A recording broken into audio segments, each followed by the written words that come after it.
oral cavity. The first lesion that we want. Okay, GI pathology. The very first section that we're going to talk about is oral cavity. The first lesion that we want to discuss is cleft lip and palate. This is a full thickness defect of the lip and or the palate. Usually a cleft lip and palate will occur together. What's important here, and perhaps the highest yield on this slide, is the fact that the cleft lip and palate is due to failure of facial prominences to fuse. Now remember that the way by which the face forms is that you have this prominence that grows from the top, and then two that grow from the side, and two that come from up above. And all of these five prominences, they fuse, and that's eventually, and all of these five prominences, they fuse, and that eventually leads to formation of the face. So if there's failure of those prominences to fuse, that can result in cleft lip and palate.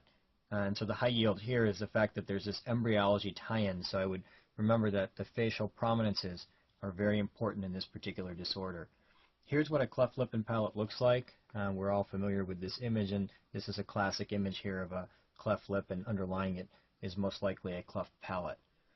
Aphthous ulcer is a lesion that can occur on the oral mucosa. It's a superficial ulceration that is painful. It arises in relation to stress, often resolves spontaneously, but it can recur.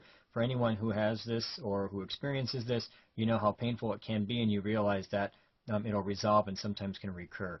It's characterized by a grayish base surrounded by erythema, and this is what it looks like. You can clearly see that there's this grayish base, and it's surrounded by all of this erythema. Now this grayish base actually represents granulation tissue. One of the derivative syndromes concerning aphthous ulcers is Behçet syndrome, in which patients get recurrent aphthous ulcers plus genital ulcers and uveitis, so that they may have some sort of visual disturbance. So this is the triad, is recurrent aphthous ulcers plus genital ulcers and uveitis. It's actually due to immune complex vasculitis involving the small blood vessels. We don't know the exact etiology. It may be seen after a viral infection, but again, we don't know the exact etiology. Oral herpes is when you have vesicles involving the oral mucosa. These vesicles usually rupture, which then results in a shallow, painful red ulcer. Important, it's usually due to HSV-1. The primary infection with oral herpes occurs in childhood.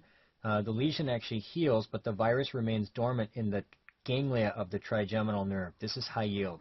Virus remains dormant in the ganglia of the trigeminal nerve.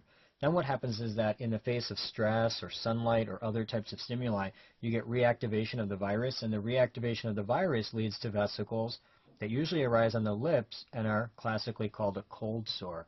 And here's what a cold sore looks like. It's this vesicle arising on the lips, and again, that would be due to reactivation of HSV-1 virus, which was remaining dormant in the ganglia of the trigeminal nerve.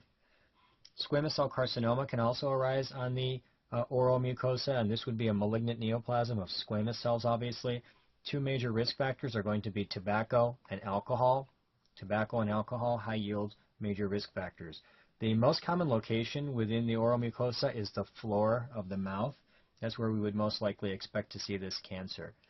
Now often, before you get squamous cell carcinoma, we can get dysplasia. And when patients get squamous dysplasia, that often presents, or it can present as leukoplakia or erythroplakia. So these are precursor lesions. Leukoplakia means white plaque. Leuko means white and plakia means plaque. And when a patient has leukoplakia, you have to worry about squamous dysplasia. Now, leukoplakia doesn't necessarily equal squamous cell dysplasia, but it's something that you have to be concerned with when you see leukoplakia. Basically, when you see leukoplakia, the way by which you kind of run through the workup in your mind is that if you've got a patient with leukoplakia, the very first thing that you might want to do is take a tongue depressor and try to scrape it away. If you can scrape away that white plaque, then that indicates that you're dealing with oral candidiasis. It's easily scraped away, and it's usually seen in immunocompromised patients. Another thing that can give you a white plaque is something called hairy leukoplakia. This is where you get a very shaggy, rough patch on the lateral tongue. Lateral tongue is high yield, and that's important to know. So hairy leukoplakia is classically on the lateral aspect of the tongue, and it gives you this rough, shaggy patch. Important to know that it's due to EBV.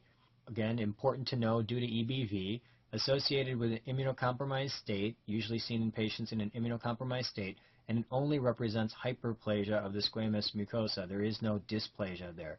So those are two things that you need to be able to distinguish from true leukoplakia, that is oral candidiasis and hairy leukoplakia.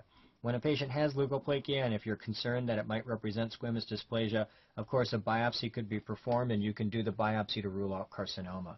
Now, erythroplakia refers to a red plaque, erythro-red and plakia plaque. When you have erythroplakia, that indicates that you have vascularized leukoplakia, meaning you have leukoplakia with a lot of blood vessels. And that suggests that there might be some new blood vessel growth like angiogenesis, and that would be highly suggestive of squamous dysplasia. So if I asked you which one of the following, leukoplakia or erythroplakia, is more suggestive of squamous dysplasia, the answer would be erythroplakia. So that's very important to bear in mind. Here's a classic picture of oral candidiasis. This looks like a white kind of plaque, but you would easily be able to scrape this away with a tongue depressor, and the patient would clearly have a history of being in an immunocompromised state. And that concludes this particular section on the oral mucosa. The next section is the salivary gland.